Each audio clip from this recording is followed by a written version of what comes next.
My name is Stephanie Dawes. I'm a program specialist with Girl Scouts San Diego. I spend a lot of time doing series programs, and I also help with the Bronze Award and a lot of older girl programs. This is my co-facilitator, Adela. Good morning, ladies. My name is Adela, and I'm a Girl Scout leader from up North County, and I'm here to give you some tips and ideas to how to work on journeys.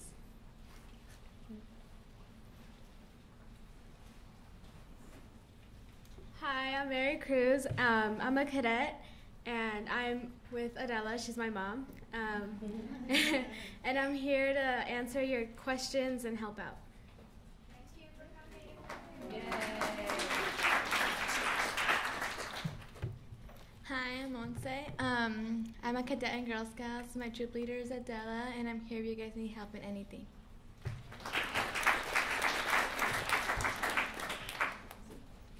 Hi, I'm Sina. I'm a junior Girl Scout, and I'm here to help you and answer your question.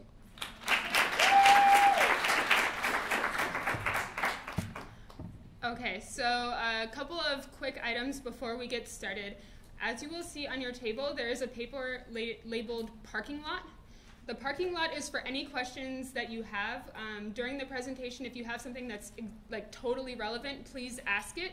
If you have something that maybe we can cover a little bit later or that's sort of less related to the topic, please write your question down, and on the back of a Post-it note, write your contact information, like your name, your email address, or your phone number. Just in case we can't get to all of your questions today, we want to be able to get to them within the next couple of weeks. So this is the sort of the best way that we can make sure to meet all of your needs during this presentation. Moving forward, today's presentation is going to look a little bit as follows. I'm going to start off and give about a 15-minute overview of the Girl Scout leadership experience and why journeys. This is a result of having worked with a few volunteers who just felt like they really wanted to hear the big picture of Girl Scouts. So that's where we're going to start, and then I'm going to add some of my favorite tips and tools for doing journeys with girls. And then Adela is going to come and speak a bit about her experience with her multi-age group.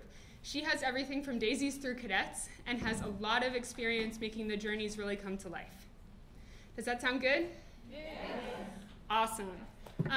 So this presentation is actually one that I adapted from Eileen Doyle, our Vice President of Program from GSUSA. She came and visited our council a few months ago and did a really phenomenal job creating a big picture for me, and I thought I would try and pass that on to you a little bit. So let's get started. In front of us we have the Girl Scout mission. Girl Scouting builds girls of courage, confidence, and character to make the world a better place. That's great, but how do we do it? So we deliver the mission by asking 3 different questions: what girls do, how they do it, and what they get. These are the fundamentals to everything that we do in Girl Scouts. And this is the Girl Scout leadership experience. This is what you guys do every single day with your girls.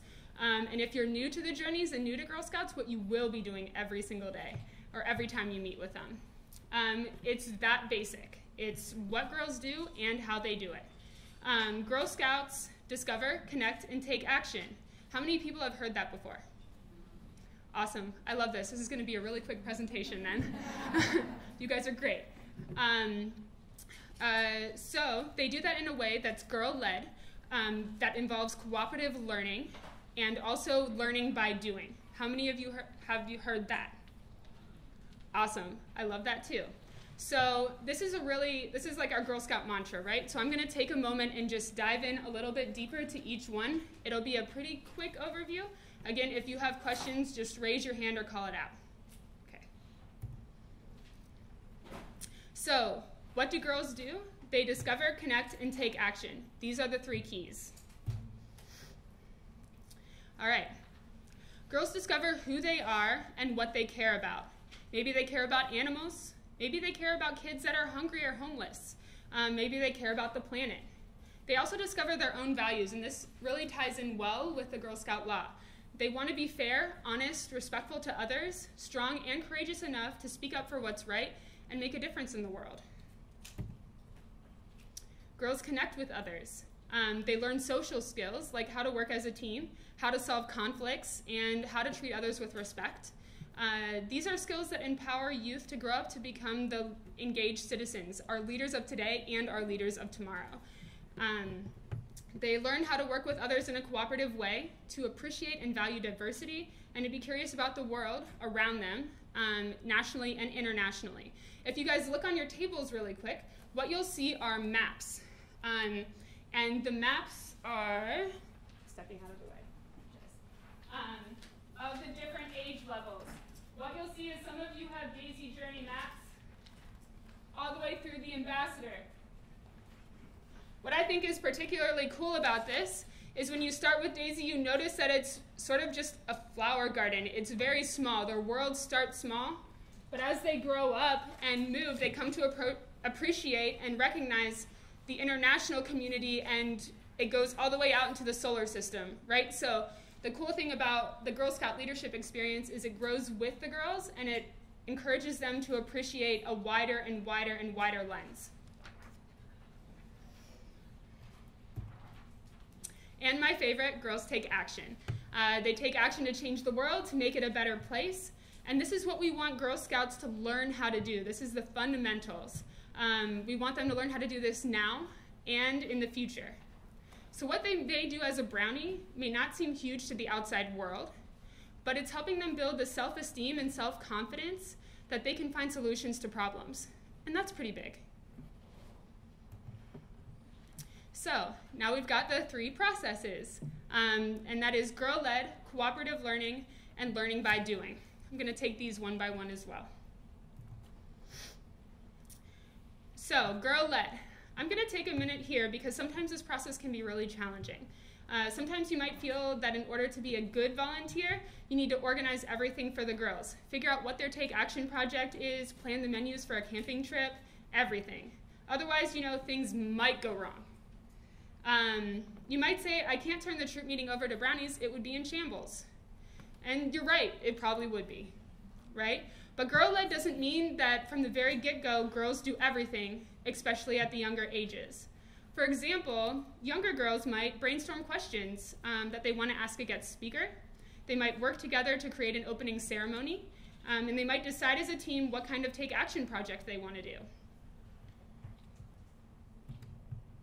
One moment, I have notes.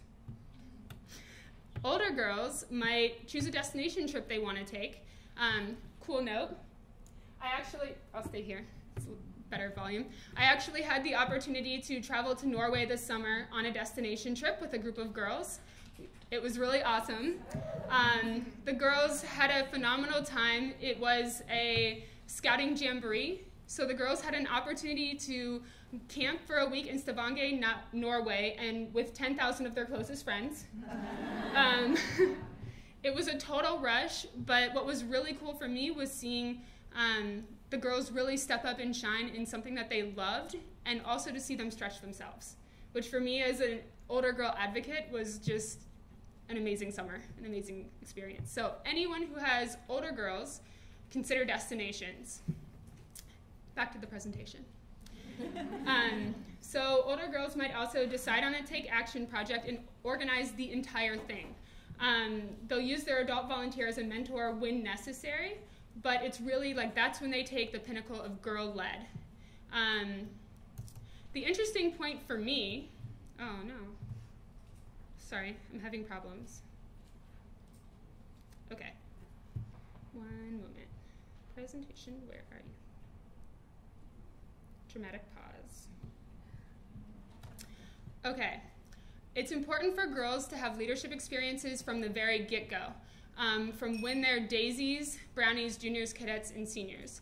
The reason that this is so important and actually very unique to Girl Scouts is because if they don't have all of these learning and progression experiences, by the time they get to cadets, if they haven't, they might be asked to plan an event and will expect their leader to do the whole thing because they won't have had that progression.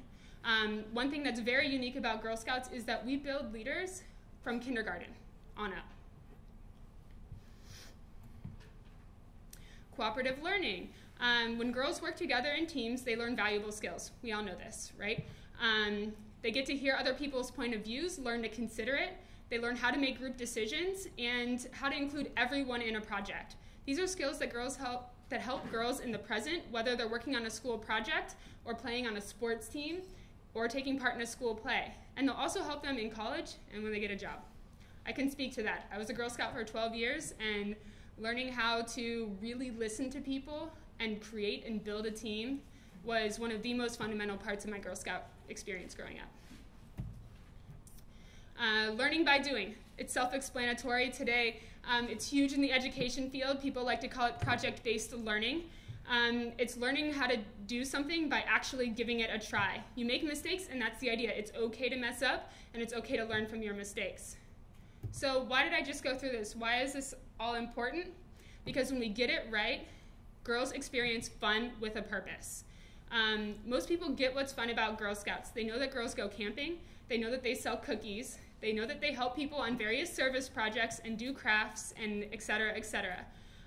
These are the activities. These are the what they do. The GSLE, or the Girl Scout Leadership Experiences, helps us with the so what. So girls go camping. So what, et cetera. This is the overarching purpose, or the umbrella. So now we actually have an umbrella. And dun, dun, dun, dun, dun. So thank you. I like that. So everything that girls do in Girl Scouts is informed by the Girl Scout Leadership Experience, no matter what they do. It's based on the 3 keys and the 3 processes. We don't have the Girl Scout Leadership Experience and STEM. We have the Girl Scout Leadership Experience done through STEM. We don't have the Girl Scout Leadership Experience in camp. It's done through camp. The same thing with the journeys. We don't have the Girl Scout Leadership Experience and the journeys. We have the Girl Scout Leadership Experience done through the journeys. And this is why it's relevant to today's topic. So what this means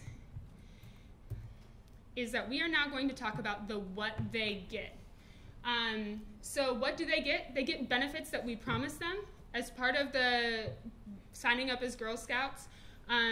They get these really awesome benefits. So what I would love for you guys to do really quickly is there are pages turned upside down on each of your tables, hopefully.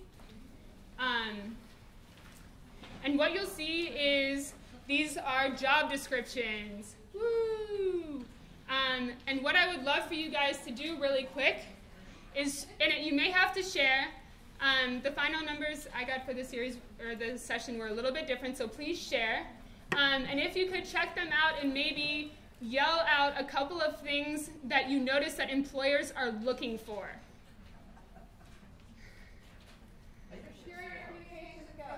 Thank you. Yell out another. Come on, work with me, people. Confidence. A dirt or shipping tree hugger. Does it really say that? Act as a leader. Act as a leader. Strong interpersonal skills. Strong interpersonal skills. Handle multiple tasks.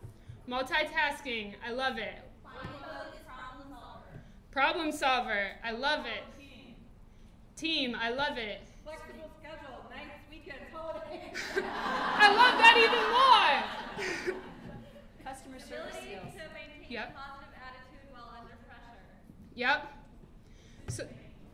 So those are perfect. So what we can see is employers want team players. They want critical thinkers. They want innovators. They want problem solvers. I can say that. They want people who can solve conflicts and have a global world view. They want employees who can inspire others to speak up and do what they believe in. These are the benefits that we promise girls in Girl Scouting. Here you can actually take a look at our 15 outcomes. So again, this is the what they get. The 15 benefits that we promise girls. Do you see any connections? If so, can you call them out? It'll be really quick. Critical thinking. Critical thinking. I love it. Solvers. Yep. Team building. Resourceful. Yep. Self-improvement. So perfect. So the point here is just to show you that some of the same things that we just talked about in the job descriptions are also what we're helping to build in a 9-year-old who's going to school. And that's pretty awesome. So What we've got here are the journeys. And this is probably one of my favorite pieces, and I love the journeys. So when I grew up as a Girl Scout, we didn't have journeys, we had interest patches. And I loved doing those. I should have brought my vest today. I have them all still. It was blue back in the day instead of khaki, if you guys remember that. And I love doing the interest patches. But since I've started working at Girl Scouts, what I've fallen in love with are the journeys. And the reason why I love the journeys is because they're the only way that we know for sure that the girls are going to get all 15 of those outcomes. Yes, every other bubble under those umbrellas, the umbrella that I showed, address some pieces and multiple outcomes, but the journeys are where you get everything together in one. And so that is what we are going to talk about today. As we get started, I wanted to sort of jump over and see, do you have any questions on this piece before we move on? Awesome. Okay, so before I pass the stage over to Adela, what I would like to do is give you a few of my tips and tools that I found really helpful when I do series journey programs with girls. So if you want to write these down, great. If not, you can listen and see if you agree, whatever. So the first one is journeys are more like guidelines than actual rules. And Captain Barbosa from Pirates of the Caribbean, I believe, was the first one to say that.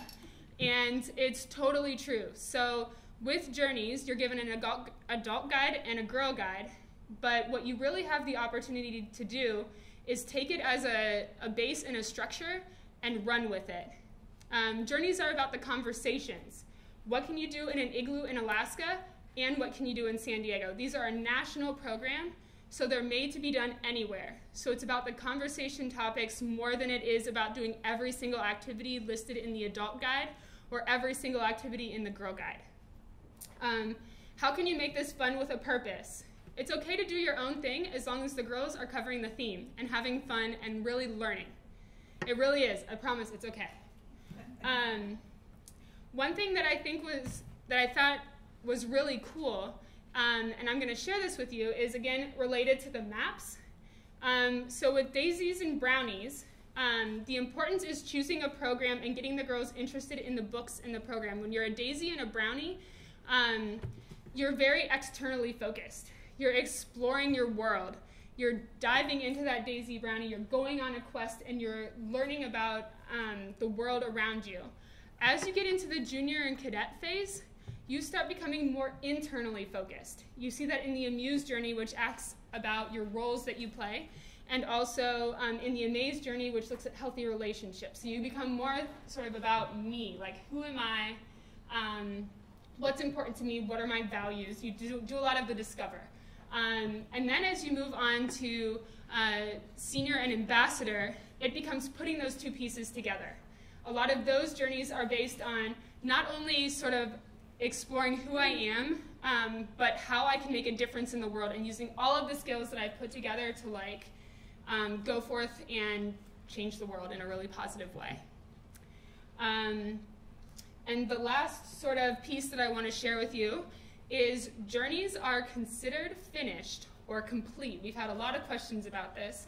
When you have either earned the 3 patches that are associated with each journey, or you have covered all of the topics and done the associated take action project. So if you're sort of looking through this and you see, that when you read the journeys, you'll see, oh, you can do whatever you want. Like, you can, but that's like a really great guideline for how you move forward and how you know, man, I've really done this and I've done this well with my girls. Yes, ma'am. You said one or the other. So either you can work towards earning the patches, 3 patches, Mm-hmm. or you say that either you cover all the topics and then you can do the action. You can do both. Yes. So, One or the other, or both. I guess 3 options. But like fundamentally, like when you are thinking about, I have completed this journey, you know for sure that it is finished when you have done the 3 badges, because the 3rd badge always includes the take action project. It always does. We're going to get you to do take action no matter what, because we love it. or you've covered all of the topics. So if the girls aren't interested in earning the first 2 badges, as long as you cover the topics and you've had those conversations, that's the important part. It's the conversations, it's the exploring the themes. Yeah? Cool. Anything else? No? Okay, perfect. Adela, you are up.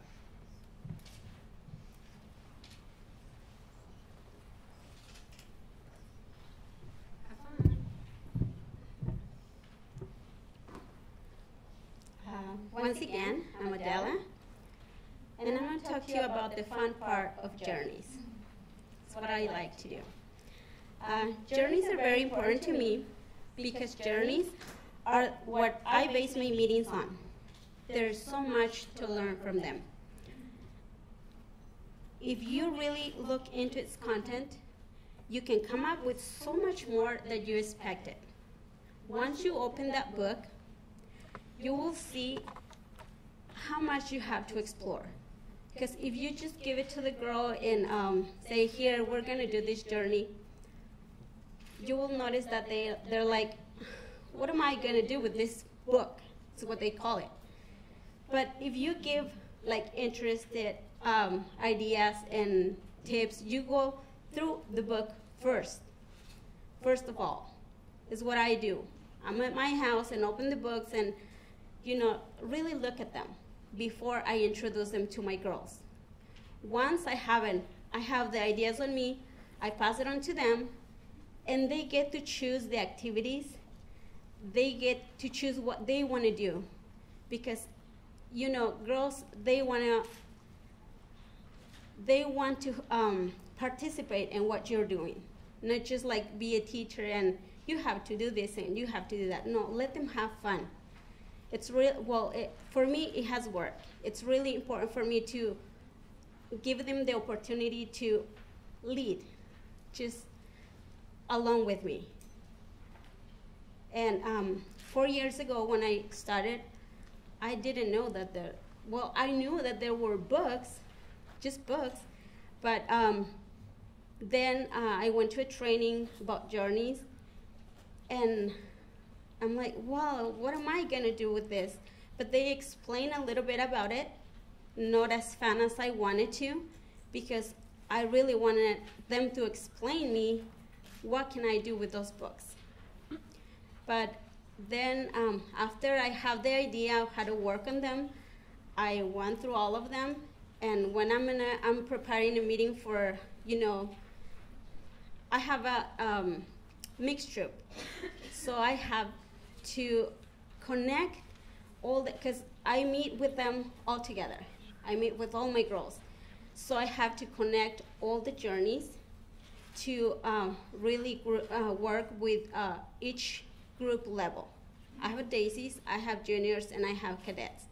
So I have 3 books to work, 3 journeys to work on it, and I have to connect.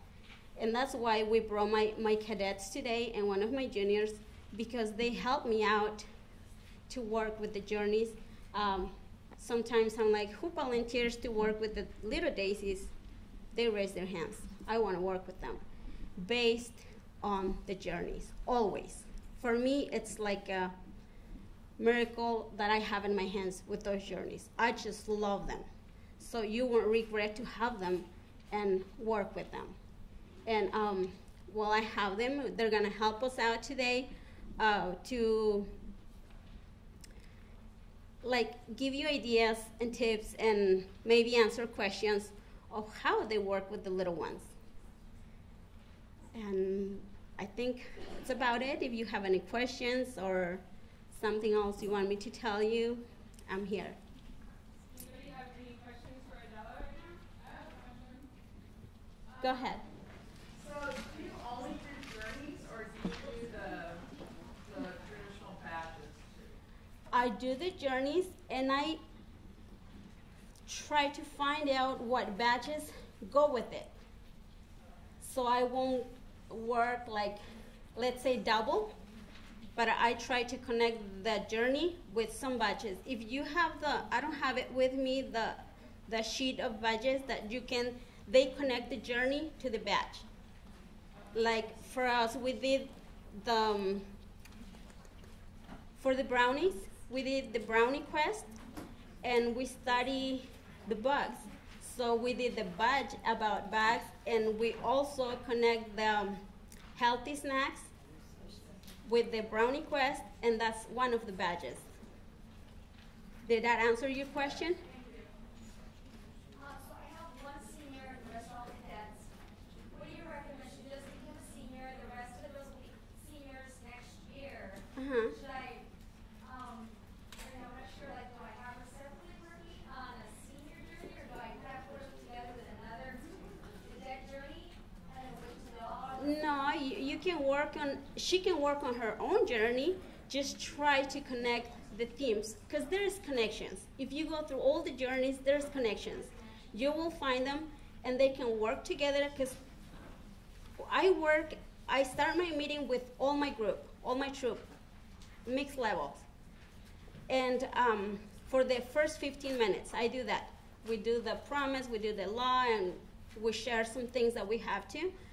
And after that, I have already named my cadets that are gonna work with the little ones, so they have their theme, they have their journey on hand, their handout, or whatever they have to have on hand to give the theme.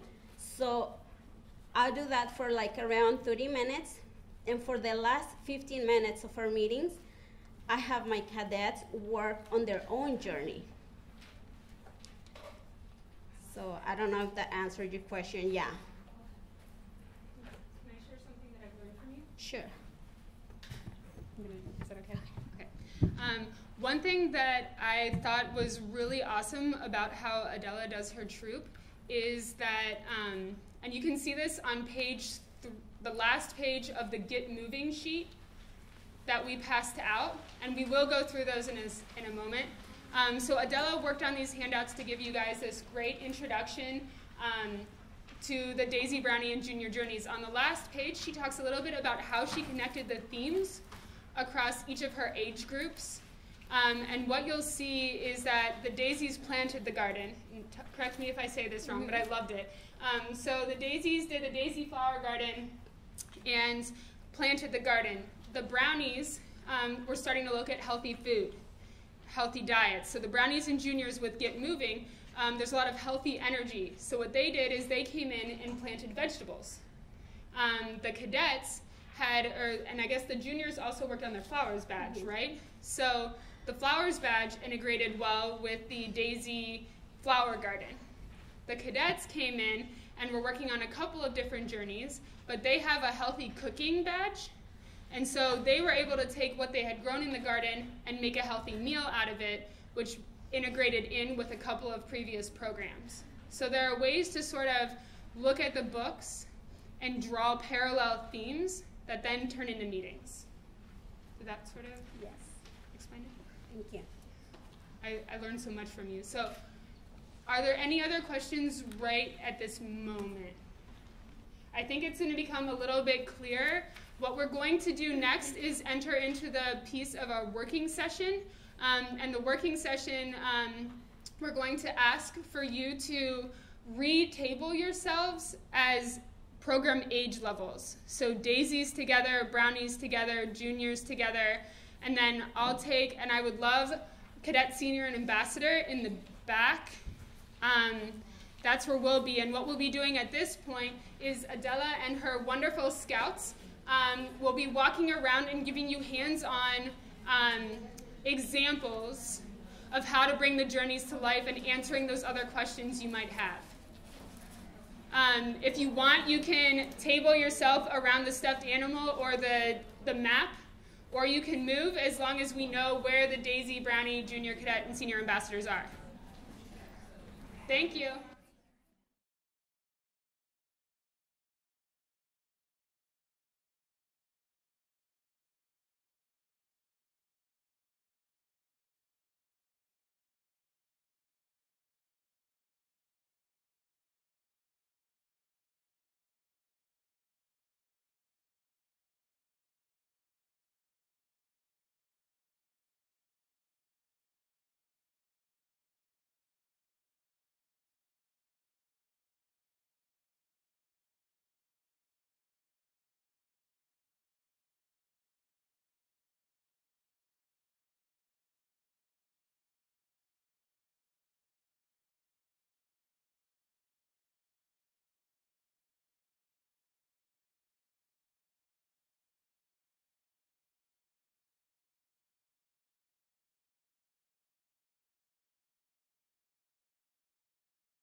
many people?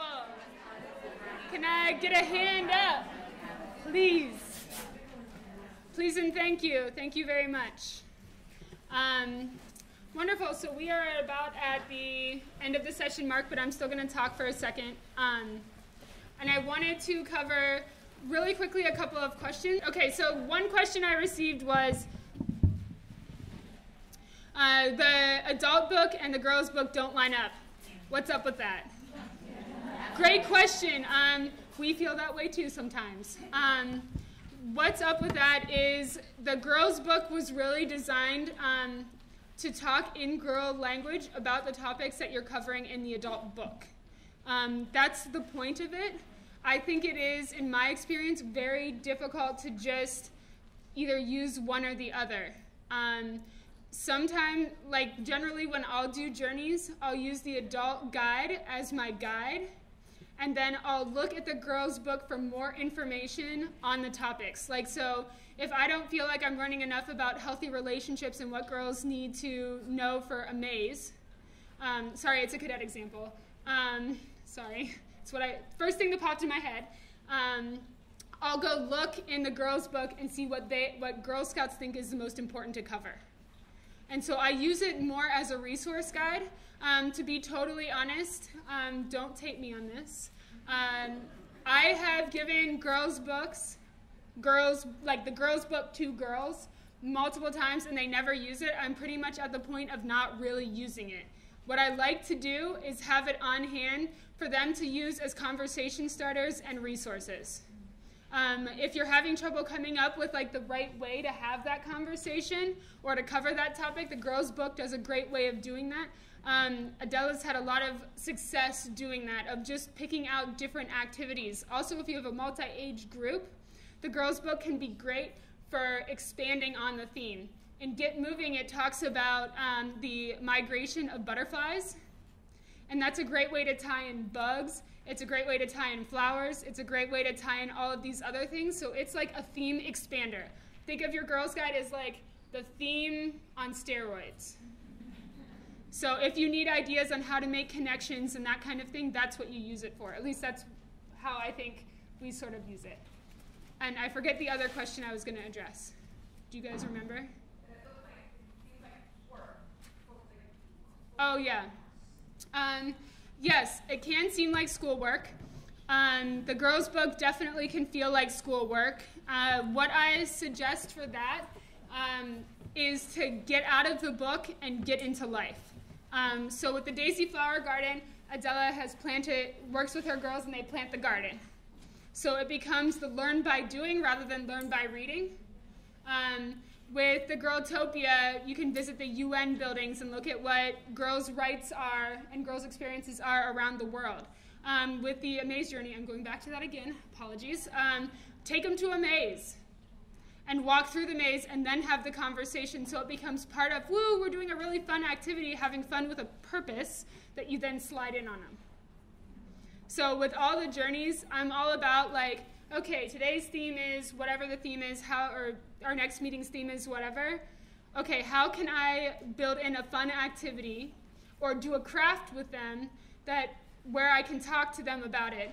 One thing that Adela does really good is she does it really well, some of the junior leaders made these hats, the recycled hats. That's in the girls' book and in the adults' book, and it's a great way to talk about repurposing, recycling, all of these other things.